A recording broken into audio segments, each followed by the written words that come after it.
This morning we are going to finish up our sermon series entitled Unshakable Faith. And I want to start off by sharing a word with you this morning. It's kind of an uncomfortable word. It might be a word that, when you first hear it, you kind of, the word is discipline. Discipline. Have you ever noticed when it comes to discipline, you hate to see it coming, but you're glad it came? Have you ever noticed that? When it comes to discipline, you hate to see it coming, but when it's gone, you're glad that it came. For instance, going to the gym. I work out at UFIT over here on 9th Street because that's where I fit in, right? And so at UFIT, the hardest part about going to the gym is actually having the self-control, the discipline to get to the gym. And once you get there, once you work out, you feel good about yourself, you feel stronger, you feel healthier, you're glad you went.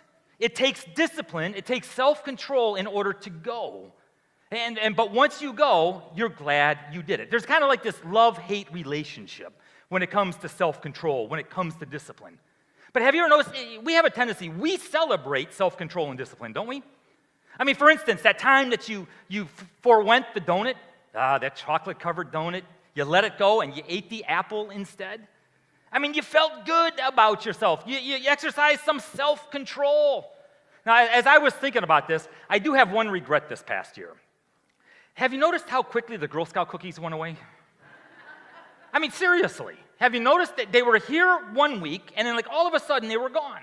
I exercised self-control. I was at Sam Clubs a couple of weeks ago, and there was a wall of Girl Scout cookies with these little temptresses trying to tempt you to buy them, and I didn't buy any. I had self-control. I walked away from it, and that was the last Girl Scout cookie I saw. I ate 1 box of Girl Scout cookies this year, just 1 box. I normally consume 8 to 12 boxes, but this year I had 1 box. I never had a Thin Mint, so if anybody can get me the hookup, I've never had a Thin Mint or a Samoa this year, so I need your help. But have you ever noticed when it comes to self-control, when it comes to discipline, motive and attitude are unrelated to outcome?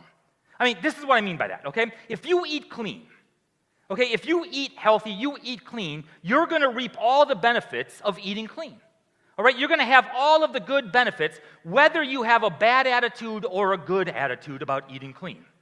Right? So our motive and our attitude is not correlated to the outcome. If you do it, you still have a good outcome. And have you ever noticed with many things in life, what oftentimes starts off as an ought to can develop into a want to?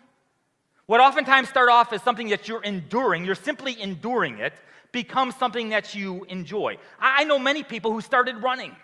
They just simply started jogging. I'm not one of them, but they started jogging, and you jog for a couple of weeks, and you're doing it because, you want to get healthy, you want to lose weight. It's an ought to, right? But that ought to kind of develops into something that you want to do, something that you enjoy doing.